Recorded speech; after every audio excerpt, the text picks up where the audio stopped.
advancing the legacy is important in education everywhere, and where can it be better than at a private college like the College of Idaho.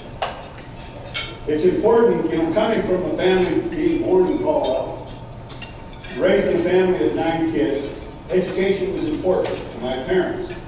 It was important because they knew that crossing that threshold of an education was going to get their kids a better life than the life that they had.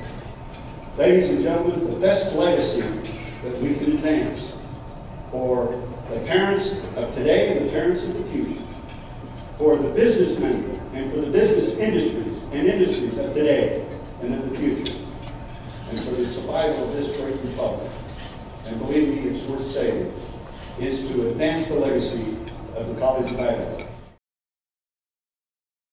Having scholarships has allowed me to completely give myself to my schoolwork, to sports, and to my extracurricular activities.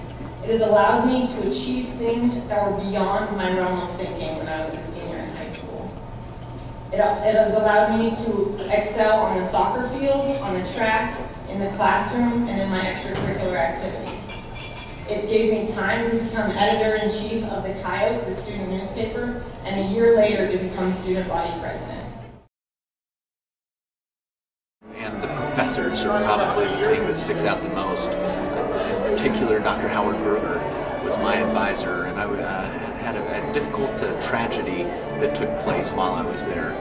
And my girlfriend passed away in a car accident, and I was pretty down in the dumps. And Howard drove out to my house where I was grieving with my family, and told me that I was going to go to Israel with him next year. And I said, Howard, I'm not thinking about that right now. I've got too many things on my mind. And he said, John, you're going to Israel next year. I said, whatever. A few weeks later, I talked to Howard and I told him I can't afford it. I'm going to school, I can't afford it. Howard drove me down to the local bank and co-signed on a loan so that I could go to Israel with him.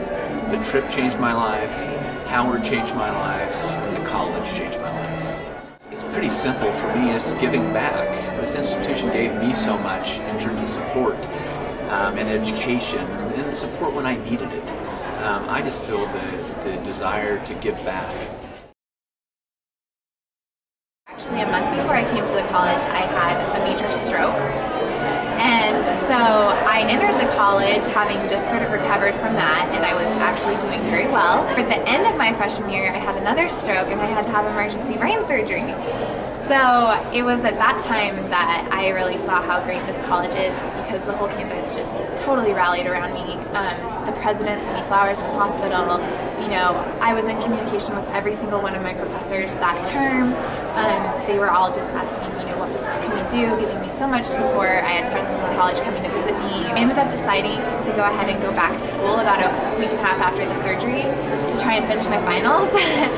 So I showed back up on campus, and one of my profs even had flowers for me. It was so sweet, and every single one of my professors probably thought I was crazy, but they sat down with me and just said, okay, Morgan, if you want to finish, then we'll help you, but you tell us, how are you feeling? I was able to finish my freshman year on time. I took one incomplete that I finished over the summer, and my professor actually came onto campus to help me with this several different times that summer. And so I'm graduating on time as a senior at the top of my class, and I definitely could not have done it. I couldn't even finish my freshman year if I had been really at any other school. And I think that the quality of work that we are expected to produce and that we're exposed to, frankly, in the classroom, really stands out. And I feel like, I'm very well prepared as far as I know how to work hard, and I think I know how to work ethically, and I know how to articulate myself. In my 35 years in higher education, I have witnessed entirely too often the decline of standards out of a mistaken fear that expecting too much will discourage enrollment. It is truly refreshing to lead a college that now, today, tonight, and always has declared exactly the opposite. Come to the College of Idaho, climb higher, see farther, do more.